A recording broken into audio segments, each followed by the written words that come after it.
whole town gets dressed up. Everyone's so friendly. So I just ignore my puppy.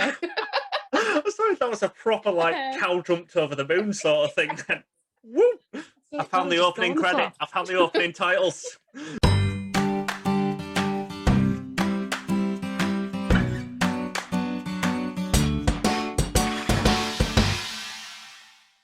Hi guys, welcome back to Interval Conversations. I'm so glad to be joined today by someone I've known for about 11 years now, 11, 12 years, something like that. We've done shows together. I've worked backstage on shows she's done. Um, we used to follow the same band around, Small Words Army, for life. And now she's here, thankfully, on my podcast. So please welcome Francesca Rosado. Francesca, how are you doing? I'm not too bad. Thank you. Plodding along, I think, as everyone is. Very glad that summer is on its way and hopefully on the way back to some kind of normality, which I think everyone's hoping. Oh yes. Like the amount of pubs I was walking past today, I was like, it's tempting. Very tempting. I've already got, I think, 4 different tables at different places over the next few months, like booked in, like, right, okay, we'll go here, then we'll go there, then we'll go here. So I'm spreading it out, trying to get used to being back in polite society. Oh yes. But I'm giving it some time. But I'm an introvert. I don't like people most of the time. So like I'll give You them also some have to work with those people, so I can imagine you don't really want to. Yeah. Yeah. But where did you actually first get involved in this wonderful industry of Am Dram, of music? Where did it all begin? Well, for me, I've always been with Halifax Light Opera Society. I started there when I was 11, back with the juniors, and it was something that my mum actually mentioned. She used to do shows, she used to dance back when she was younger. I think she did Carousel with, I think, light opera back in the day, back in the, I don't know, I'm assuming 80s, probably before I was born. And so I'd always joined choirs and done plays, bits and bobs at primary school. Someone said, oh, well, how about you try this? So she drove me along to the first one. And I started when I was 11. I did The Boyfriend back in 2000 and, I want to say 2003, I think was my first show. The Boyfriend back with Light Opera Juniors. And then I joined the seniors when I was 16. I joined the Emmys in Halifax when I was, I think, 17 or 18. It's just, I think you start in one society and then someone else says, oh, we're doing this, come and audition for that. And it just snowballs until you're part of so many different groups and societies. And obviously, as you know, we're so lucky around here to have so many lovely groups as well as really good groups. So it's just snowballed until I've just been anywhere that'll have me, really. Yeah. I'm the same. Started off in Halifax, now I'm in Bradford, do some in Hull, in Sheffield. I'm like, If you'll have me on there. yeah. I think they call it show halls. I believe that's the technical term for it. I'd like to think I'm a bit more committed than a whore, but yeah, definitely. Yeah. Wherever I can go, I'll go. Show girlfriend. Yeah, okay, that'll do. We'll go with that. So, over the years, do you have any personal highlights? We were discussing before some of the shows we've worked on together. Obviously, 9 to 5 being the main one recently. Then the terrors of working with all the special and magic effects in Ghost. do you have any personal highlights or horror stories even? Well, personal highlights, as you mentioned, has to be 9 to 5. That was my first leading lady in a musical, and I was really lucky. That was 2019, and before 9 to 5, I actually played the Vicar in The Vicar of Dibley over in Mars, and it was just like a small church hall production. But that was, again, just something amazing. 2019 was a great year. I got my first leading lady in a play, and then a first leading lady in a musical. That was absolutely amazing. But I think my favourite all-time show has to be Chess. I don't know. Were you in that one? Were you backstage? Did you just watch that one? That was the first show I follow spotted at the Victoria Theatre. Really? Yeah. Wow. Well, that was just phenomenal for me. I always because my first leading lady, I said, was 9 to 5. Before that, I've always been an ensemble, and I've been a good. I really I think singing is one of my strengths out of the 3. And so I really like ensemble pieces where you can really get your teeth into it. And Chess really did have that. It wasn't just a load of oohs and ahs in the background. you really were an integral part. Even just, I literally was a pawn on the chessboard. And even as just the tiniest piece of the chessboard, you really did have a huge part to play, because there was so much for you to do, both dancing wise and singing wise. And obviously you've mentioned the tech that the Amis kind of put on that show. Was I think it was undulate, rotating, and on a rake, that chessboard. Oh, it was just phenomenal. But all the way through that, from the very first rehearsal, working with such other amazing vocalists, it was obviously, we had the huge choir as well as the people on stage, and just the sound that we produced. Oh, it just gives me goosebumps. So I think that will be forever the best show I've ever done. And like being able to perform on the Victoria Theatre stage as well. How lucky are we to have such an amazing big theatre in Halifax? It's like, we're not in London, we're not even in Manchester, we're in Halifax, and we've got this 1,500 seat beautiful theatre to work in, to perform in. So yeah, chess was the ultimate highlight, but it is closely followed by Our House. That was, again, had lots to do singing wise, but the dancing for that was just amazing. And the reaction it got from the audiences, when you kind of look out and there's almost 1,000 people looking back at you dancing along the Madness dances, that was really, really special. So yeah, actually both my really big highlight ones are the Amish shows. Because that Our House as well, obviously we had to cancel opening night, and we did a sort of preview. But do you remember what happened on the final night? Because we had the big, we had the encore of One Step Beyond, and because we lost opening night, we were like, oh, are we going to do it again? Are we like, no. And no, we're not going to do it. It went into baggy trousers, like baggy trousers. No. Oh, massive round of applause. We're like, fantastic. Then you just we're heard, done.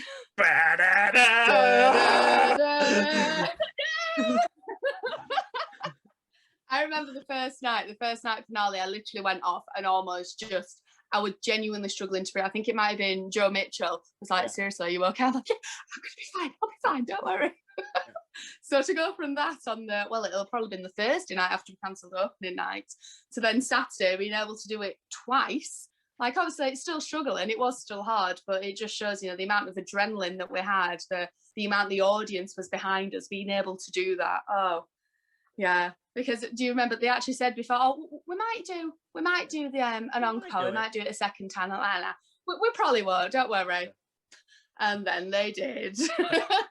But I think we all made the mistake of thinking it's not going to happen, so we'll go all out on this encore. Plus, then you just say, like, yeah. Oh, it was wonderful. That was a really special show. And again, I just had a really great ensemble feel. There was no us and them between principals and ensemble. Everyone just mucked in. Everyone just had such a laugh. It was, really. I keep on using the word special, but it really was. I think working with my favourite choreographer, Sarah, she did both chess and Our House, didn't she? And I've said it before, I'll say it again. I would actively do a show I hated if Sarah was choreographing, because her energy, the way she runs the rehearsals, and then her choreography just being amazing to do and watch. Yeah, I'd follow Sarah to the ends of the earth if she was choreographing it. What's the last show I did? I was lucky enough to do Oh What a Lovely War with Sarah, and she was one of the drawing points for me to do the show. I was like, who's the team? Yeah. Obviously, we had Paul and Jonathan. Because Todd directed, sort of leading didn't he? Yeah. Todd directed. Then they said, "Oh, Sarah's choreographing it." I went, "Right, this is going to be good." I mean, yeah. So I did Oh What a Lovely War in, I think it might have been, it was either first or second year at Dram School over in Manchester, and I really loved it. And when they announced it they were doing it in Halifax, I was like, oh, fantastic! I'd love to be involved with that. And it was actually the exact same week as Jekyll and Hyde over in Huddersfield that I'd already kind of committed to. So I was gutted. I couldn't even see it. Never mind. Sorry, I've got a dog here. Yeah. At this point, we should probably introduce Dolly to the podcast as well. She's Dolly been popping her head up. The cutest little dog ever. But yeah, doesn't like not being the centre of attention. So there you go. Definitely a show dog. Oh yeah. Well, Legal of One's coming up. Do you think she'll be a bruiser? I think so. think it's supposed to be a chihuahua though, isn't it? Yeah. But yeah, so I was gutted I couldn't even see Oh What's Lovely War, never mind being in it, because that's just, oh, it's a stunning piece of theatre, that is. Yeah. It really is. It was one of those shows because we rehearsed for I think only like 2 months, something like that, and we were such a small cast. And the way I've described it to Todd, who directed the show, who's been on this podcast as well, um, the cast consists of people who don't usually get main roles within the society. Uh, Probably bar Jason Jones, who was sort of the MC for the show. But it was just all these sort of people who've played supporting characters over the years, like myself with Chaos. Yeah. Then we just get thrust into this intimate, funny show, and we just had an absolute like we got Keith Royston in to play the vicar. I love him. He made me break on stage. It was during because he played the vicar. We were in the church scene, and he went, "Now let us pray." Brought us all down to nice and intimate. I'm just there. Like, he just went, "Oh God!" I was like,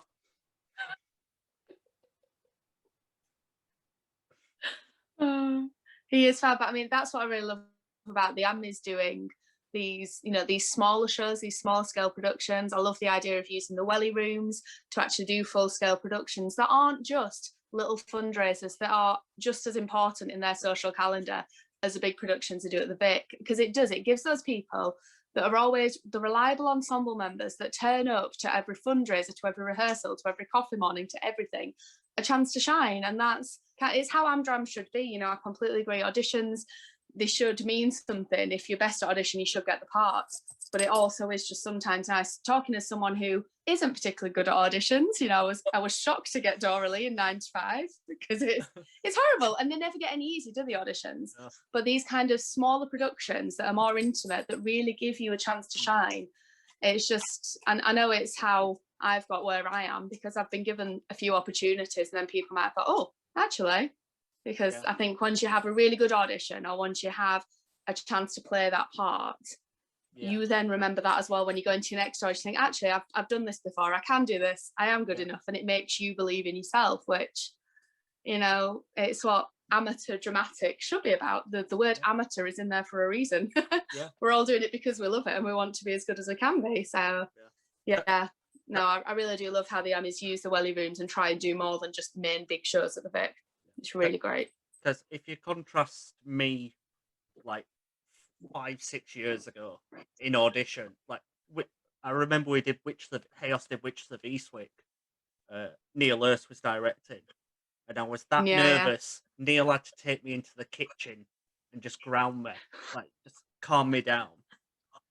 Then jump forward a few years, doing Spamalot, Kips, Oh What a Lovely War. I'm like, yeah, I can do this. Yeah. Auditions. It really does. It takes that one good audition that you can just then remember.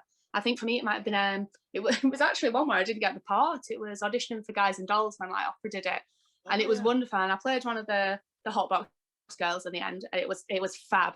But I went to that audition, and I remember obviously not getting the part, asking for feedback. I said, well, you could have done this, you could have done that, but this was really good, and this was really good. I remember thinking, well, actually, I agree with that. I came out thinking, oh, I should have done that better. I should have done that better, but I was really happy with that. So even not getting a part, going in and finally saying, actually, you know what, I pretty much did the best I could, there's very little I would change, has really then helped me. I think it gave me a bit of a boost to actually go for a part like Dora Lee and the Vicar of Dibley. So yeah, very grateful for these opportunities that we get just in our little circles here in Halifax. Now, one thing that goes hand in hand with shows, I've got plenty of stories of them, I'm sure you've got a few, are mishaps, like on stage or backstage mishaps. Do you have any?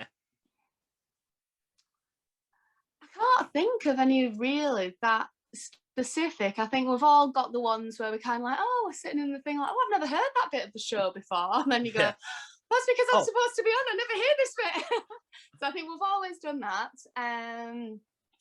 Trying to think of one. I think it didn't really happen on stage for the actual thing, but in 9 to 5, I had bloody cowboy hat, which during rehearsals was absolutely fine because I was just had my own hair. I didn't think about actually on stage, I'm not going to have my normal hair. I'm going to have this huge bouffanted blonde curly wig. So thankfully we realised in rehearsal, because I'm trying to go do this number and I'm like, not holding it, but I'm constantly going, no, it's still there, it's okay. And Jed, the director, after rehearsal just went, please just lose the cowboy hat. And I was like, thank God, because I could already feel that was going to be the one thing I was going to worry about all week. But I think I've been relatively lucky. I don't really have anything really huge that's ever gone too wrong. Yeah. Touch wood. What's the next show? Next show I'm going to fall off stage, clearly. I remember, I think I was doing Annie back when I was probably about 14, 15, and it might have been my first or second show where I was wearing contact lenses. And I forgot my contact lenses, but it wasn't too bad. I was only an ensemble, but I remember walking into a chaise longue at some points, but no, I don't think the audience noticed. So yeah, I've been very lucky. I don't think I have any huge, really bad ones, but yeah. Give me time. Yeah. Give me time. I'm sure you'll find some. You're going to make one for me now, aren't you, next time you're working backstage? Oh, yes. So do you have any shows you'd absolutely love to do? If the opportunity came up, do you have any show? I know of one. Well, do you want my top 5? The top 5 parts that I just go for it. Which one do you know about already? Miss Pennywise in your intern. Oh yes. Yeah, I was really lucky enough. I played we did excerpts in second year. It was our acting through song module, so I got to sing and play Pennywise. We did Privilege to Pee, which obviously is just a huge number, huge belting number. And I think for me, over in drama school in Manchester, it was the first time that kind of all my my fellow students kind of went, oh, Francesca can belt. We'd not heard her do that before, so that was like a really nice.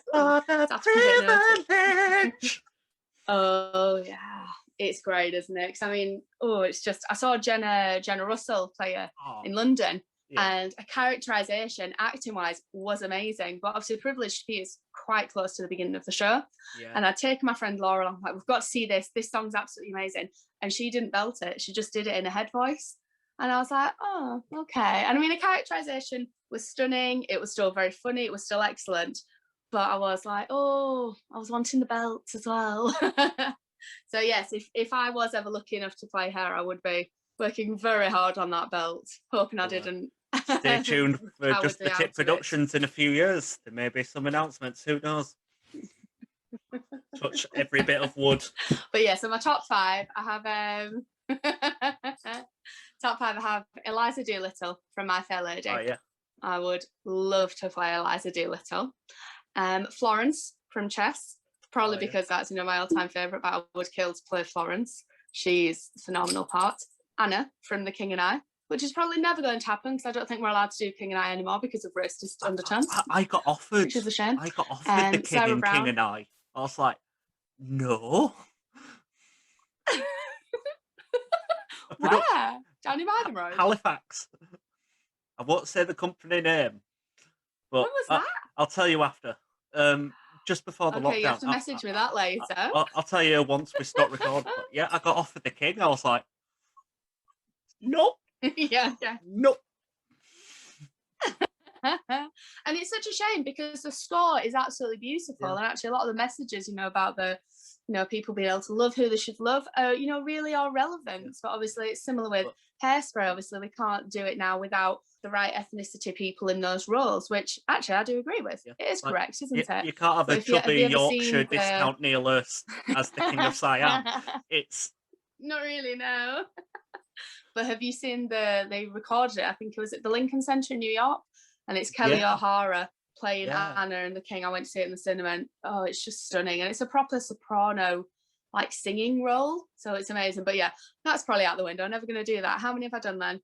And then Sarah Brown from Guys and Dolls. Oh yeah, I've done Guys and Dolls twice now in ensemble. Fantastic show, another classic I'd like to do. And then my 5th one, Calamity Jane from Calamity Jane. I would kill to play her. She's just what a character, what a woman. Yeah. So yeah, those are my wish list. So if any directors, MDs, producers are watching, please put all those 5 on and let me audition, please. A CV will be in the link below. along with Headshot, and of which I need an updated headshot actually. uh, as well as doing all these fantastic shows, as well, and all these dream roles you really want to do, you're involved with a couple of groups. Now, I've only seen one of these groups Mm. perform. You are involved with the Nightingales and fabulous BB Kings. Could you please tell us I about am, how did they yes. both come about? Who are they and what do they do? Well, so the Nightingales, we are a vintage vocal trio. So think of like the Andrews sisters, but nowadays, obviously, we're now. And it happened when Neil Hurst actually got in touch with me, and I think he also thought maybe Francesca Press. I think he messaged the two of us, and they'd been asked if we could do a gig for like a Royal Legion fundraiser.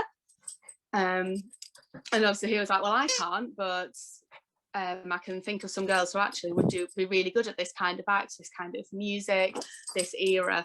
And so he got in touch with me and Francesca Press and said, listen, I think you should do this. I can't, I can kind of help you give a set list. I'll try and produce it for you, but it would be, it would be your gig. And so when we found a third person, and at the time for our first few gigs, it was Amy Straw. Oh, yeah. And then for the first gig, we actually realised Francesca Preston couldn't do the first gig. So then we asked Otti Gavain, I can never say her surname. Otti came in and was kind of like a deputy almost, because then we realised the second one, Amy Straw couldn't do, but Otti could do. So our first gig was me, Amy Straw and Otti. And then our second gig was me, Otti and Francesca Preston. And then since then, Otti's kind of her tributes for Little Mix and Spice Girls have really taken off. And Amy went and lived in New Zealand for 4 years. So then we had, again, to find someone new. So now, and I think hopefully the permanent lineup is now me, Francesca Preston and Rachel Wolfenden.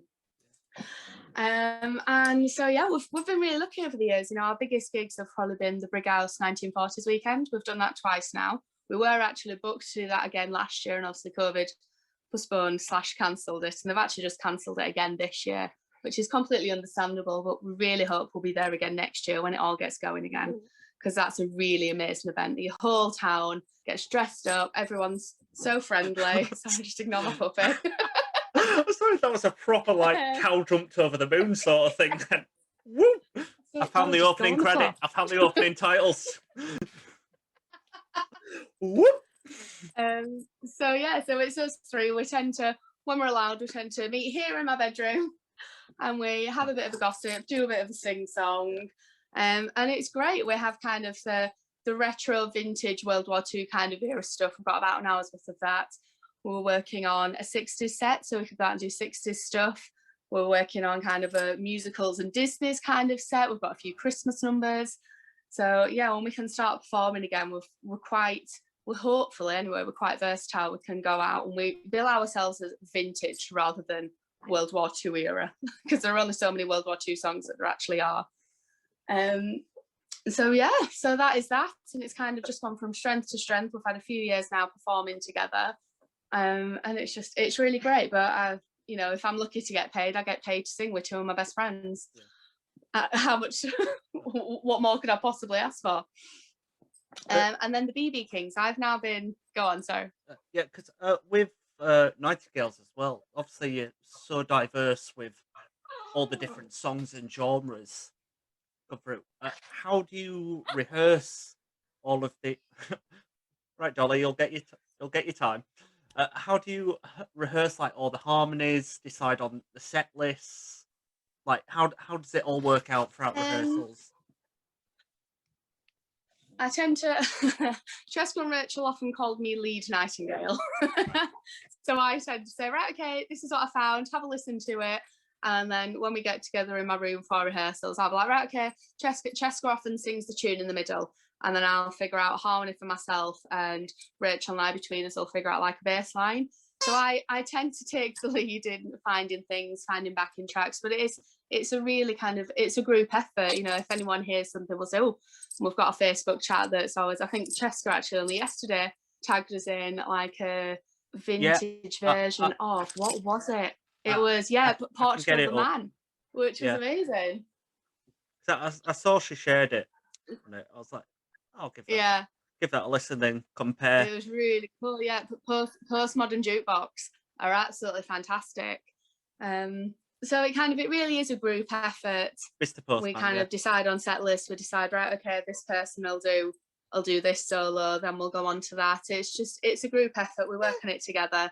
I think the other girls call me lead Nightingale because I tend to be the person that people get in touch with, and I'm the one chasing bookings. But I'm happy to be a bit bossy, so I'm all right with that. Oh, brilliant. And before I ask those questions, you were going to talk about the fabulous BB Kings as well. So, who were they? Yeah. What do they do? And how did that come about? So Fabulous BB Kings actually started, I think, back in the 80s, and the BB stands for Brooksbank. So it started at Brooksbank High School, just up the road. Yeah. I think Neil Hurst kind of might have sung with them back in the day when he was at school, so he kind of knows of us. I think I've been with them now. The years. Yeah. Can't get away from it. I auditioned in October 2014 and got in. So, oh God, it's coming up to 7 years now. And obviously the lineup has changed a lot over the years. I've been going since the 80s. Our only original member is our saxophonist, Sarah, who, oh God, she's absolutely amazing. So I hope she always stays. But the rest, I think Chris, the male singer in it, he, I think, had done about 12 years. So he's coming on to doing 20 years soon. Since I've joined, we've got a new bassist, a new drummer. The other female singer, Charlotte, she quit because when she joined, she was just married, and since then she's had 2 kids, and things change, life gets in the way. So we're kind of always, okay, this person unfortunately isn't in the band, we'll audition again. So at the moment we're an 8-piece. Normally would be a 9-piece. We're still looking for another female singer, which obviously COVID has put a stop to for now. But we do soul, Motown, and disco. So that's very fun. So I sing like the Dusty Springfield, Son of a Preacher Man, Respect by Aretha Franklin, those kind of big numbers. And then we've got a great little horn section with saxophone and trumpet, an insane drummer, really, really talented bassist as well, who we're really lucky is really tech-minded. He teaches tech over at University of Leeds in the music department, I think. I hope I've got that right. I'm very sorry if not, Colin. And then obviously Chris is the male singer, and he used to be a photographer. So we've been releasing videos throughout COVID, kind of recording all our own things, sending them off to Colin, who's mixed them sound-wise, then sending videos to Chris, who's mixed them visually-wise. So we've been able to kind of keep going a bit through COVID, kind of obviously not in the normal sense, just from home, which has been great. Because I've noticed I've seen a few of the videos that popped up. How were those filmed? Was it like the standard sort of, oh, let's do a virtual duet, just sing with headphones into the backing track, so over here is your voice?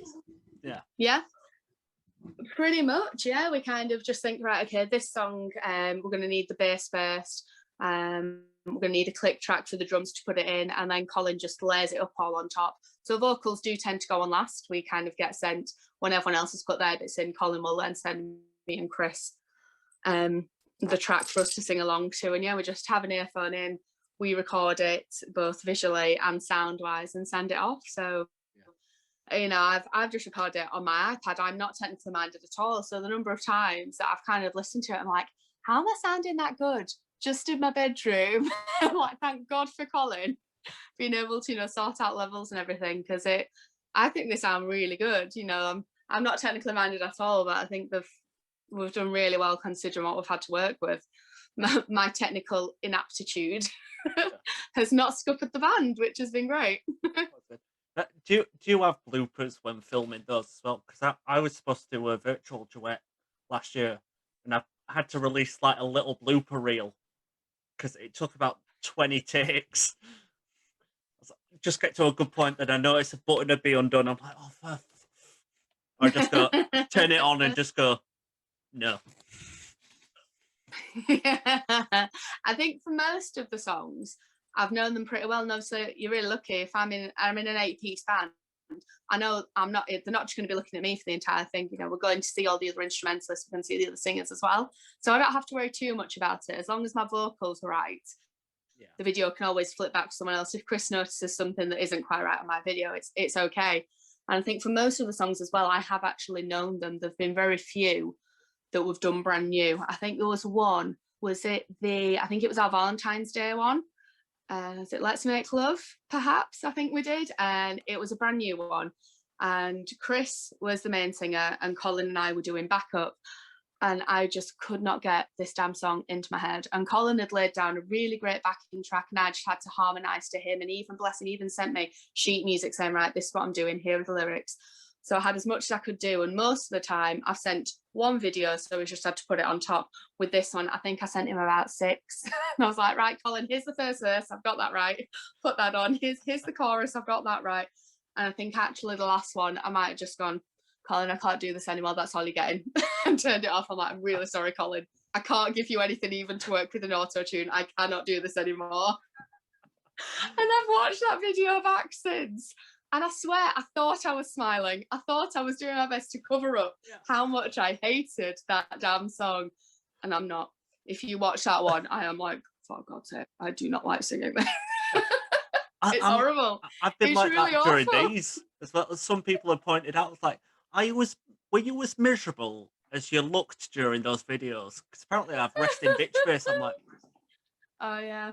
I'm Yeah, like, I think I really do. I am enjoying it. I don't think we've realised until we've had to Zoom how miserable we look most of the time. No. Yeah. No. So if I look bored during this, I can only apologise, but I am enjoying the conversation. But I just have resting bitch face. I'm just like, yeah. Even like some of the guests I've had, like Broadway stars and writers of Disney films. I'm just like, yeah, that's very interesting. And yeah, really, tell your face. so, enjoying it? Tell your face. We spend too much time with Neil Hurst. That's a Neil joke. Definitely. But yeah, so obviously you're involved with those fabulous groups and societies as well. Do you have any plans for when we can reopen and actually get back on stage? Is there anything lined up at the moment? Well, hopefully the group that I did 9 to 5 with, we are hoping to do Legally Blonde this November. It should have been last November. Obviously, all had to be called off. So we're now planning, apparently COVID's just going to do on June 22nd. Yep. So It's done. It's done. June COVID is 21st, over. we can just go. So from 22nd, apparently it's just buggering off and we can do what we want again. So, we're planning as if we're going to be able to do a show in this November. And you know what, at the moment, that's all I'm kind of thinking about. I'm trying to just focus because after a year, although I've been doing the band videos, I sing in the shower, obviously, as we all do. I've not really been singing properly for a year, and it's really different singing, going to rehearsals and having a really good sing with your MD, with your ensemble behind you, with your friends around you. It's so different and very difficult to actually rehearse properly at home, and I don't have the willpower. I must say, I'm not good enough. I'm not focused enough to have actually kept up my singing practice. So I actually had my first singing lesson last week for over a year, which was absolutely amazing. So I'm at the moment trying to just focus on Legally Blonde and just doing one thing at a time. No, I'm with Rob Durkin. He lives over in Schools. He does lots of MD and stuff over in Huddersfield. Yeah. And he's fab. He's really great. I used to be with Carol Youssef Bega. I don't know if you've heard of her. She's an ex-opera singer, and she's absolutely amazing. I did all my grade work with her, and I thought that, for a bit of a change, nothing against Carol whatsoever, she's amazing. I thought for a bit of change, I wanted someone who had more kind of knowledge about the musical theatre side of things. So Rob, is a classical musician. He studied music. I'm not sure if it's Cambridge or Oxford or one of the big posh universities. So he's kind of got the classical training, but obviously he's a musical theatre MD, so he's quite good for rep as well. So no, I think after a year not really singing properly, I'm going to need a few months just to focus on like one thing at a time. Yeah. So at the moment, Legal Blonde's the only thing I've kind of got in the pipeline that I fancy. I've seen, there are so many shows flying about at the moment. People saying, oh, we're doing this, we're doing that. And I'm like, well, I'll be seeing every single one of them if I can. But at the moment, I think I'll just focus on Legal Blonde to actually do if I can. Yeah. So the shows that Chaos have been announcing recently, like Hunchback, Calendar Girls, what is it, Whistle. I'm like, How are you getting the rights to these? I know. It's mad, isn't it? And it's just so exciting because I think there's just going to be this huge resurgence of people that need the theatre, that need the arts, especially after a year off. I think, you know, people are just going to not take it for granted very much for at least a year, hopefully longer. Because obviously it's the arts that have kept us going, whether that's on Netflix or Disney Plus or radio or podcasts or books, or it's all the arts that have kept us going. And I really hope that people really appreciate it for years to come after having a year where we've not been able to go out and do it. So I think no matter how many shows everyone announces, they're going to be a success because everyone's just so starved for it, aren't they? I know I will be at every single one if I can. I just have one last question for you, Francesca. I almost slipped up then, almost called the shortened name. I caught Francesca. I caught myself, Francesca. I was doing so well. I avoided saying your name the entire. What advice do you have for anyone who wants to get involved in Am Dram, wanting to maybe get in a band or not Nightingale style act? What advice do you have? Oh God, is it too cliche just to say, you know, just go for it and do what you love and believe in yourself? I'm very aware that I have been incredibly lucky throughout my entire life, my career, both in everything really, that, you know, I was lucky enough to get into a half decent drama school. I went to Manchester, which was a city I loved. I was able to study something that I loved for 3 years, and then I was lucky enough then to get onto my teaching course and to love teaching, to be living in an amazing place that has so many great societies. So I think just do what you love and it will all work out in the end, which I know sounds so cheesy and so cliche, but for me it genuinely has. I'm a firm believer of, right, it is what it is, things happen for a reason. And you know what, when it comes to auditioning, just do it. I always tell myself I can't lose anything by auditioning. I don't have the part now, they can't take it off me. All I can gain is a bit of experience, whether I get the part or not. So just go for it. I think, you know, Am Dram circles tend to be the friendliest, loveliest people because we've all been through those horrible auditions. We all know what it's like. So, you know, we're really welcoming and just, as cheesy as it is, love what you do and just go for it and you'll be happy, which happiness, surely that's the most important thing in life, right? Yeah. That's some brilliant advice. Where can people find the Nightingales? Where can they find Fabulous BB Kings? There's Twitter, Facebook. Facebook, definitely. Instagram for the Fabulous BB Kings as well. If you Google us, the Fabulous BB Kings, we've got some really great promo videos and sound clips all on our website. So yeah, just tfbbk dot, I want to say .co.uk, I don't think it's .com. But if you just Google the Fabulous BB Kings, we're there. And the Nightingales, we are on Facebook, and we have some videos and photos on there. So we're pretty easy to find. We're in big multicolored dotted dresses, so you can't really miss us in the photos. And all links will be below. I love doing that. It's what I've loved doing every episode. Like, links will be below. Somewhere there. But Francesca and Dolly, she's popped her head up quite a few times. Thank you so much for joining me today. At me now saying, someone say my name. Dolly, come on, pop your head up. Thank you very much for having me. Dolly, come on, babe. Come on. Oh, she's actually coming as well. She never comes. Come on, babe. Come on. She knows she's on camera. There she is. So, Francesca and Dolly, thank you so much for joining. It's been an absolute pleasure talking to you.